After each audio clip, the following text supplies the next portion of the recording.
Yo, what's up guys, it's me Jake here, and am I a furry? Because I just read 8 volumes of Beastars, and I really enjoyed it. So let's get straight into talking about it. If you don't know what Beastars is, and you've been living under a rock for about, 4 years, 3 years, basically, Beastars is about this gray wolf named Legoshi, in a world where there is no humans, but it's really just a huge world of animals where there's herbivores and carnivores, and it's kind of a prejudiced kind of feeling between the herbivores trying to segregate themselves from the carnivores because they're scared of their lives, and a nice little weird romance that buds between Legoshi, a rabbit, and also another gray wolf. But not only that, there's a lot of drama and action within this story that I don't think I can just explain without spoiling anything, so I'm not gonna. So that's all for a synopsis. If you know anything about Beastars, it's amazing. Legoshi is a great protagonist. Yada yada yada. I'm gonna sing his praises during this video, but that's all the synopsis I'm gonna give you, so I'm sorry, but I don't want to spoil anything because this has so many twists and turns and so many little details that I really did enjoy. I think Beastars really did hit a niche for me where it has both the dramatic aspect, the romance aspect, and this sense of a coming-of-age story through Legoshi that you don't usually see. With all the dark themes of kind of racism and prejudice within different kind of groups I should say. It's not really like humans, it's all animals, so it's more like groups that are getting segregated from each other because some groups are scared of others, so it's that kind of racism, and it's dealing with a lot of really heavy themes within that. And a lot of heavy mental struggles within the cast, which I really do think is a really, really great hitting point for something that's so different and so unique, doing all these things about really things you wouldn't expect from a series just about animals. It's amazing. I'm going to say this right now. Legoshi, top 10 protagonist probably for me right now after the 8 volumes. This goes into probably around 5 episodes into season 2, I would say, so I'm not past anime. I still have quite a bit to go. I think I have 5 plus 2. I have 7 volumes I need to read. I don't have 2 of the volumes yet. I don't have 14 or 15. Hopefully I'll get them soon, but I have 7 more volumes to read till I'm caught up with the English release, and I think there's 22 volumes in total, which I think is going to be the perfect amount for the series. I don't want it to take too long. I feel like the series could have dragged itself out a lot, and I hear that the kind of middle and end portions of Beastars are actually amazing as well, and it actually just keeps getting better, which so far I can agree with. I think as each volume goes on and builds upon the volumes that you've already read, it just gets better, because the world just keeps expanding once you see the city, and once you see the kind of dark sides and the light sides of this city, kind of seeing everything grow as the world gets expanded through time is amazing. I think Beastars does a really, really good job with world building, and oh my god, I think the art fits the series perfectly. I'm going to put up some panels right here as I talk about it. Party Tagaki, the mangaka for the series, she really knows how to kind of emphasize things when she needs to very well. Like when she needs to emphasize a carnivore's lust for meat is amazing. Don't take that out of context. I know you easily could because of how I worded that, but yeah, a carnivore's kind of lust for that, or even a kind of a herbivore's kind of fear of the carnivores.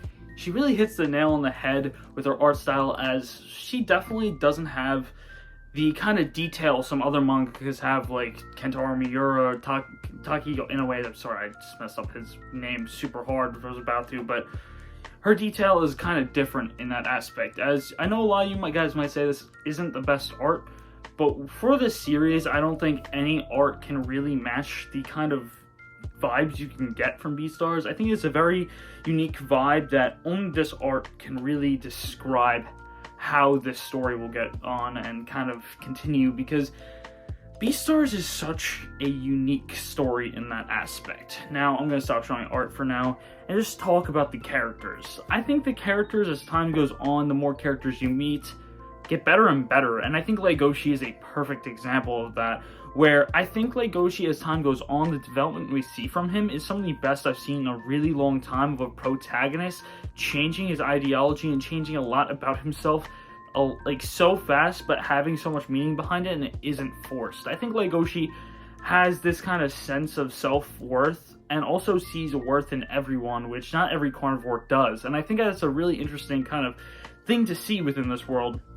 as there's a lot of dark people and dark things going on within the world of Beastars, and seeing Legoshi, this huge, big, gray wolf, really be the sweetheart and really trying to find a way to kind of help everyone kind of no longer have this prejudice towards single groups or even be scared of one another, as he's trying to help the world find a way around all this stuff. And I think it's amazing. I think Legoshi, just in that fact, is great, and seeing how he develops through this, like, I think it's like 5-month span or something around there, is just so phenomenal. And we even get to see Legoshi as a kid in a couple chapters, and I think seeing how he is from when he's a kid to when he's a teenager to where he is right now in volume 8, where I am, then I'm holding volume 8, and this, yeah, where he is in this volume right now, is a great and huge step in each one of the times that he's in. I think it's an amazing kind of way to show how to develop characters, and I hope Haru Itagaki does make more series. I know she has another series called Sanda. I don't know if it's a one-shot or what Sanda is like. I'm going to probably read that after I catch up and finish Beastars, because I'm loving this. It's amazing, but I want to see if she can keep this up with a different cast of characters as well, because I think Bill, Haru, Jack, all of them are pretty interesting, and I really do like this kind of looming background story of Tem. I think that was a really cool thing that they started off with to really make it so Legoshi feels super different in the beginning of the series, where I didn't explain this in the synopsis, but basically the very first chapter of Beastars, you basically don't see Legoshi as they're talking about a murder of a classmate at Cherryton Academy, which is the school that Legoshi goes to, and it's someone in his drama club, which Legoshi is also a part of, which is a sheep named Tem. And that little bit where you first meet Legoshi just makes it seem like he is such a ferocious monster, but when you actually get to meet him, he's just such a mushy and kind of introverted gray wolf character that is so unique, and seeing the development is so great. And I think I can just stop talking about Legoshi for now, because I can do that for days, but I'm going to talk about the world, as I think the world's expansion is so great. I think the first time we get to see the city and seeing how dark the city actually is a great example of this world building, with Bill and all the other carnivores in the drama club going down to the city. And what they do in the city just shows how dark even these high school kids can get, and how desperate they can get as carnivores. So seeing that really does put into perspective how different Legoshi was compared to the other carnivores within not just Cherryton Academy or the drama club, but in general, because you see so many carnivores and their instincts kind of force them to do things that they kind of want to but don't, because it's an instinctual kind of feeling. I think that Legoshi trying to fight off his instincts and try to find himself is amazing within the first kind of exploration of the city. We get to see that within him, and I think that kind of world building and character development at the same time was perfect for this series. I think even the next time where we get to see the city, or when the power outage happens, I think it's all perfect examples of how dark this world can really get outside of the school, and how kind of isolated the school is compared to all these dark things like gang violence and even more violent things happen outside of this world of the school. And I think that really helped me get more interested in Beastars in general, as I think around volume 3 is when they start getting into all that, and I thought it was a really interesting topic to bring into a series like this, as it's something that not many series really delve into, unless they are like the kind of delinquent series like Crow's Out, Tokyo Revengers, stuff like that, where it's a delinquent series. They don't really go into gang violence all that much,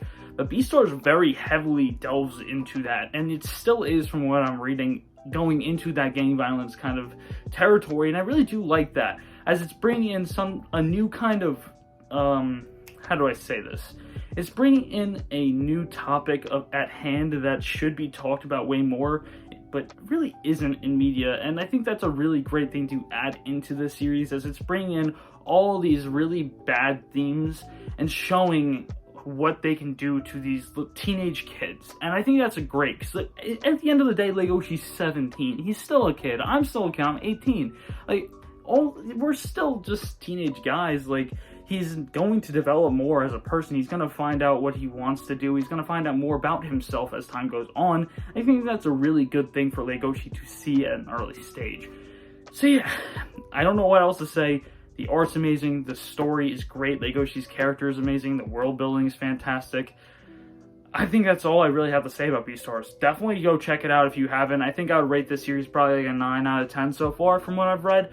There are some chapters where I feel like they're out of place. I will very much admit that. I'm going to kind of say the cons, I guess. There's a couple chapters that feel out of place for where they are in the volume and how it's really serious, and then they go to this chapter that's not even about that arc. It's about someone else, but it's kind of showing what the world is like outside of what Legoshi is focusing on, which I kind of like, but it's kind of forced at times, I feel. And I also think the pacing at times can be a little weird, but that's not a bad thing. That's why I'm not rating it a 10, I'm rating it a 9, because I think there is definitely things I can rate and critique about it that are not amazing, but I'm going to say that overall, definitely read Beastars. I guess I'm a furry, I'm gonna accept it, unlike Base Senpai. That guy just says he's not a furry, don't call him a furry because he reads Beastars. Bring it on, call me furry in my Discord channel, like, I don't care. I like Beastars, I guess I'm a furry, but that's all I have to say for this video. I hope you guys enjoy, and a little bit of an announcement for like the people who got this far for my channel. I might start making 1 to 2 videos a week instead of just 1 video a week, so the algorithm, I can get back into, kind of getting the algorithm back on my side, because it's not going to be on my side for a little bit. So I'm going to try to do like 1, maybe 2 videos at least a week. I might do more, but that's just if I'm feeling up to it. I know next week I'm probably going to have 2. I'm going to upload 1 probably Tuesday and Friday or Thursday. All my uploads are probably going to be on either Thursday or Friday. This one's definitely going to be up on Friday for me. I actually had to re-record this because I feel like my last time I kind of made this video was just terrible. I didn't like it, so I'm re-recording it right now.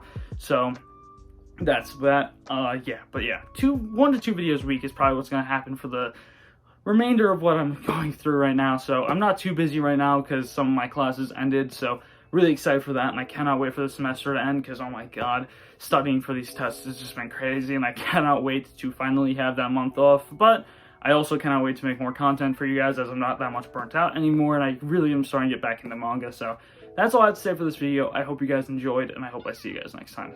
Peace!